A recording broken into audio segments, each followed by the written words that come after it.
Good morning, everyone, and thank you for inviting me to the excipient session at IFPAC 2025. Over the next few minutes, I will share thoughts on inactive ingredients in pharmaceutical quality assurance. The functionality of these ingredients, often overlooked, plays a crucial role, yet it remains a persistent blind spot for many. This blind spot influences therapeutic equivalence assessment throughout a product's life cycle. As we navigate the regulatory and scientific landscape, I also want to consider how machine learning and large language models like ChatGPT might help or hinder our efforts to address these blind spots. My concern is that legacy blind spots rooted in imprecise language could worsen if we are not careful. This discussion will trace the evolution of these challenges, from historical regulatory failures to modern systems that must evolve to make genuine progress in addressing these systemic issues. To bring a smile to your face, I'll refer to blind spots as BS. Blind spot or BS are not accidents but systemic failures. Let's start by defining what blind spots or BS are. These are not just isolated mistakes, special causes, or simple oversight. They are systematic failures that have become normalized within established systems. Consider recurring product recalls or investigations ending with root cause unknown. These should signal deeper issues, but often they don't. When phrases like root cause unknown become routine, trust erodes and failure is perpetuated. Blind spots stem from overlooked topics, critical considerations, and inconvenient truths, undermining effective decision making. Ultimately, they reflect a system's failure to self-correct and its inability to evolve towards more effective adaptive practices. Science is never settled. There's a room for improvement, there's room for finding new things. But blind spots settle science. Regulatory science is often perceived as settled, FDA approved, and process validated for products' entire life cycle. However, this settled approach overlooks emerging risk, unaccounted for variables, and errors of omission in new and abbreviated new drug applications. An industrial system operating at 50% efficiency with recurring mistake isn't just inefficient. It is being propped up by a regulatory system that normalizes these inefficiencies. It behaves like a chaotic system where unpredictable outcomes are shaped by minor unaccounted for variances in the initial conditions. What critical sensitivities are we missing in pharmaceutical research and development, regulatory approval, manufacturing, and quality assurance? Among the overlooked variances in materials, measurements, machines, mandates, and management, we must ask, is our mindset, is our approach truly capable of integrating design thinking and systems approach to quality management? In the pharmaceutical world, these initial conditions can be legislated blind spot. Take the Food, Drug, and Cosmetic Act of 1938. Shaped by a crisis rather than forward-thinking systems design thinking. As a result, today the FDA refers to the elixir of sulfanilamide tragedy as sulfanilamide disaster on its internet website. Following the generic drug scandal, the need for an Office of Pharmaceutical Science was realized. Pharmaceutical science remains a public health blind spot embedded in research, regulatory, political systems.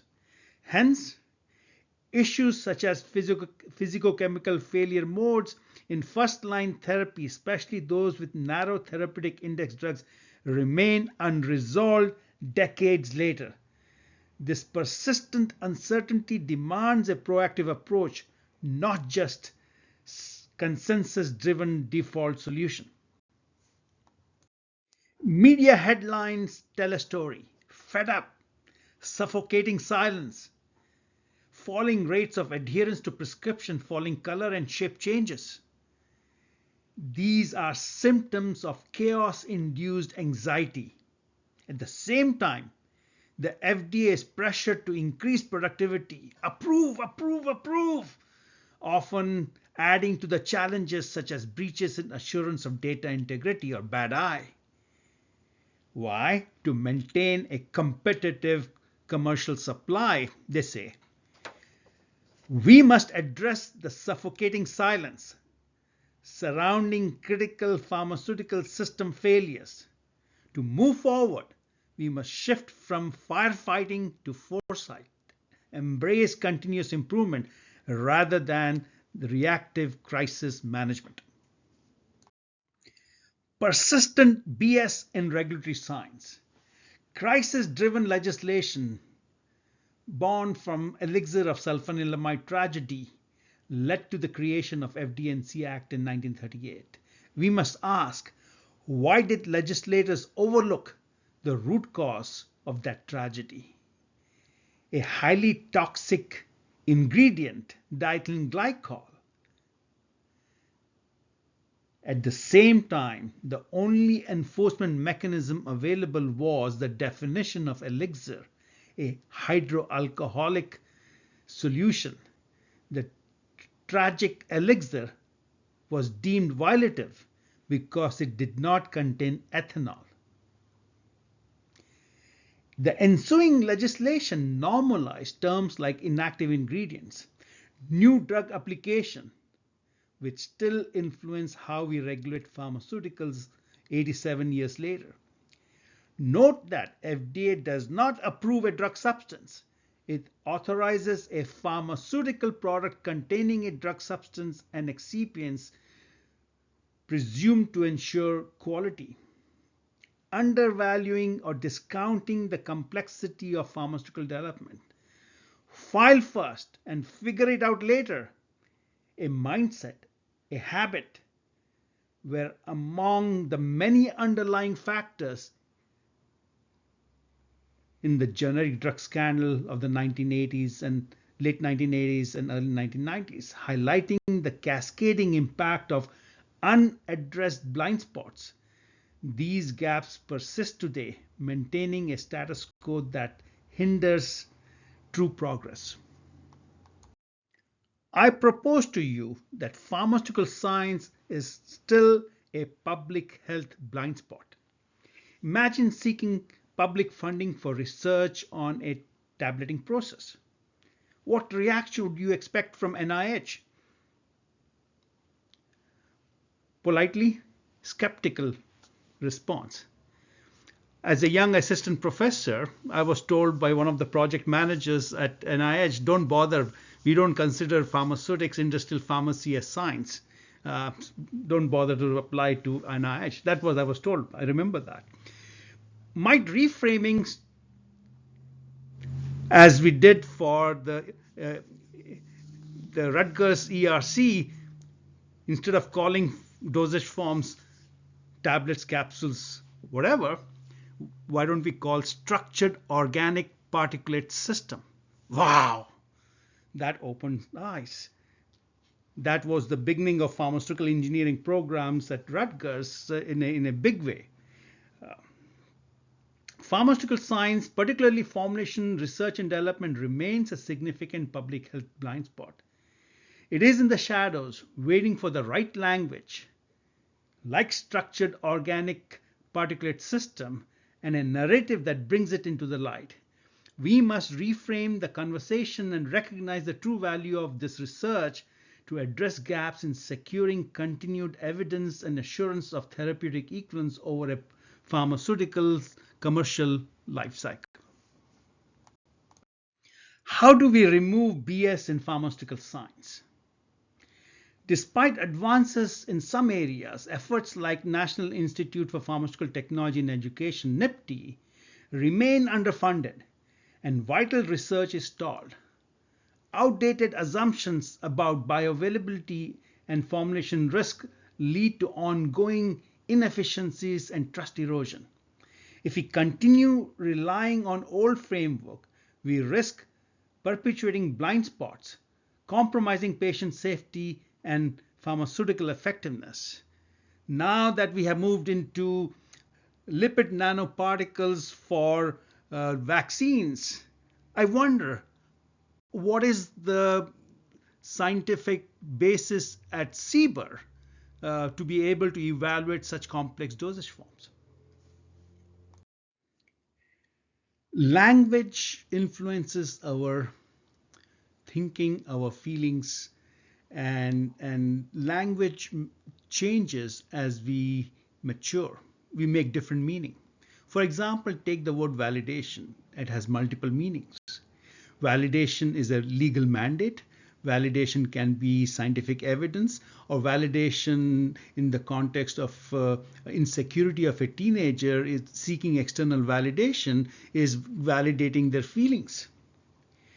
So in this context, inactive ingredients have a nuanced, subtle but nuanced impact on our decision making. For instance, bioavailability of solutions is self-evident is the wording in our regulations. That means you don't need to do assess bioavailability or bioequivalence for solutions.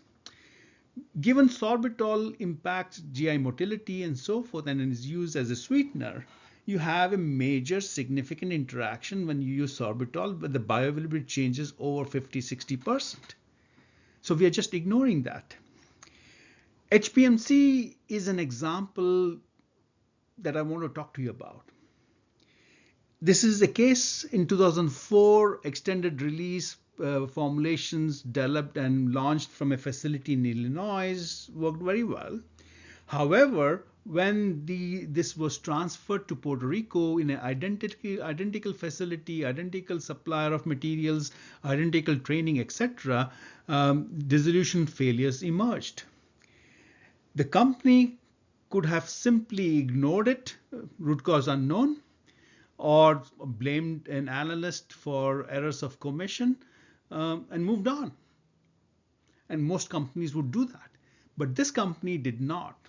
A diligent scientist within this company noticed that dissolution failures trended with Weather Bureau dew point readings in Puerto Rico, not in the facility. He suspected the cause is rate controlling polymer hydration differences. Perhaps the transport differences between Michigan to Puerto Rico and Michigan to Illinois was at the root, and the equilibration process was not sufficient, was the initial thought. So digging deeper, they dug deep, and the only remedy that they found was, yes, hydration was the issue. You really needed to fine-tune the hydration rate by changing the functional groups on that polymer. Given a big company, they could have the supplier give them a custom blend, which still meets the USP monograph, but a custom blend of polymers that meet the needs. Most other companies cannot do that. They don't have the leverage to be able to do this. The shellac example is also an important one where it signifies not improving continually can have very serious consequences. In early 1990s, the scenario was a drought-induced variation in shellac coming from India. This was juxtaposed with compendial monograph changes to a 2-point dissolution test for all quote-unquote slow-release product, and dissolution failures coincided with these incidences. The rate of dissolution failures was so significant, over 10% of the annual production, the FDA's New York district shut the plant down. And we could not afford to have shortages. So I was called in to help negotiate a way out. And the only way I could negotiate a way out was because validation was not an option for this 60-year-old product, because the recipe included making the coating solution and curing it for 67 days, and we didn't have any rationale on any of that. So instead of trying to revalidate a process and so forth, we said this is a design issue. Let's commit to reformulating the product. And while the reformulation was ongoing, let the production continue so we don't have shortages. And this example remains with me as a nagging example. There must be a better way to handling these things. The experience taught me that importance of science-based risk management requires us to break the 2-3 sigma barrier, because the way we set specifications, the way we have zero tolerance in our specification is not conducive to continual improvement. Now, 20 years later, I have realized nothing much has changed. It seems we have acquired an immunity to change. What is immunity to change? That's a phrase coined by Professor Keegan from Harvard. And how does it relate to adaptive learning?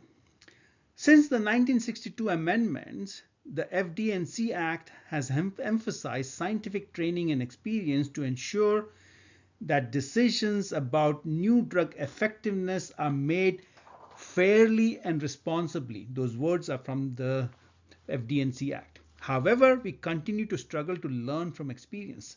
Adaptive learning, learning from experience, is essential. Over the past decade, I have focused on embedding this in organization culture in India and in US and other places.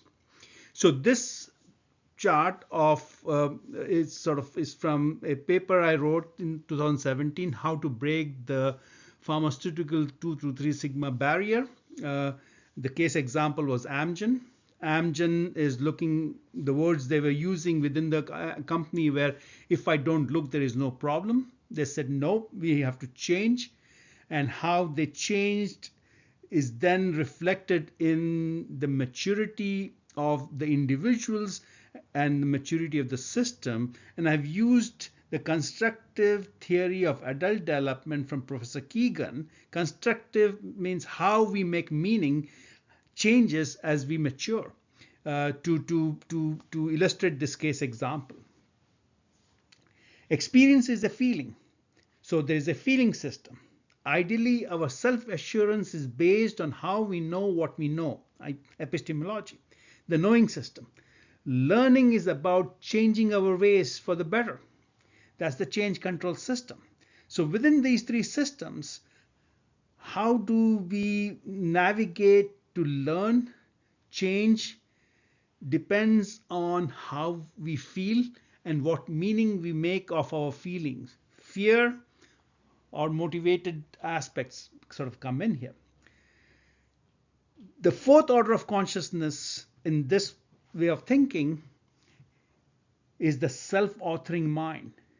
Self-authorship is, I propose, as a baseline. Human 4.0 is what I'll call that. Baseline for all professionals at their level, at their station of where they are. Can't we self-author SOPs as a practical means of reaching stage 4, human 4.0 of professional development? That's really the simple answer to that effect. Many of our staff cannot write SOPs. We hire ex-FDA people to write our SOPs. That doesn't make sense. With reflective cognitive empathy, we can bring in design thinking. Only at stage 4 of our development do we begin to have a systems approach, and with efforts on cognitive empathy, we can bring in design thinking. Those two elements come together in our maturity. Over the past decade, I have worked to help professionals achieve this stage and progress to the next, the self-transforming mind, or human 4.0. I've chronicled my journey on LinkedIn articles and newsletter, Smart Shepherding Practices. You may consider taking a look at that. I posit Human 4.0 is a qualifying baseline for all professionals at their current level of current job responsibility or station. My goal is to help professionals self-author their development plans, identify and correct errors of commission, contribute to continual improvement by refining SOPs. When necessary, they should propose ways to prevent mistakes of omission in FDA-approved applications and claims of process validation. In this context, the acronym SMART stands for specific, measurable, achievable, relevant, and time-scheduled development objectives that could then be linked to the continuous improvement, annual continuous improvement plan the company develops. It leverages adaptive learning through reflective authorship, self-monitoring, mentoring, analyzing, and reporting transformations. In this approach, the stages of professional development align with maturity stages of a digital plant, a smart factory, so that one can track where one stands in the race to a human-free manufacturing system that we seem to be moving towards. As human development progresses from impulse control to self-transformation, so must the systems governing smart pharmaceutical manufacturing. Large language models such as ChatGPT are pre-trained on extensive internet-scale text and data to establish their foundation. But that training is not known to us. It remains a black box to most users. As researchers and regulatory community, we must develop verification and validation methods to ensure their utility meets factual and ethical standards. And that's an area of my interest, which I'm listed in a number of my reports here. The question I'm dealing with right at the moment is, can LLMs be used in a way that facilitate adaptive learning and help us move from firefighting to foresight? My interest in AI's machine learning date back to 1980s, before I got to FDA. At FDA, I also explored the notion of SUPAC IR network. The figure here is from a 2004 presentation in Tokyo. Representing excipients, certificate of analysis, functionality type of information as input to neural networks is a complex topic that deserves its own conference. So my focus at the moment is only on some concerns related to large language models. I have a concern, a gut feeling that we may be rushing to adopt large language models in a regulatory context at FDA and elsewhere. That's a concern. Want to sort of share some reason why. To my knowledge, as of March 8, 2024, the FDA CDER already uses large language models for its announcements, such as the one on the top there. FDA is also exploring LLMs for review support, but will LLMs improve human review function or human authored announcements, identify, correct, and prevent false claims, or will it obscure or to defend past approvals, as the FDA announcement about the case of metoprolol succinate ER dissolution failure seems to do? We need tools to articulate inconvenient facts in the context of continuous improvement and evolving scientific knowledge. This includes addressing blind spots like 2 to 3 sigma barriers, clarifying the true meaning of 95% confidence interval in the context of totality of evidence, pharmaceutical equivalence, bioequivalence, labeling, and CGMP. This is a research interest, and I have been sharing my exploration and observations on LinkedIn and Pharma Now, a new magazine. Take a look. But all I wanted to do now is to express my concern and bring this concern to you for you to consider. Tomorrow, 6th of March, is the US Senate confirmation of Dr. Martin McCarry's appointment as FDA Commissioner. He also has a book out on blind spots when medicine gets it wrong. So somehow this discussion is also relevant for what is happening with the administrative changes. In our system, it is often easy and rewarding to don't tell and don't look.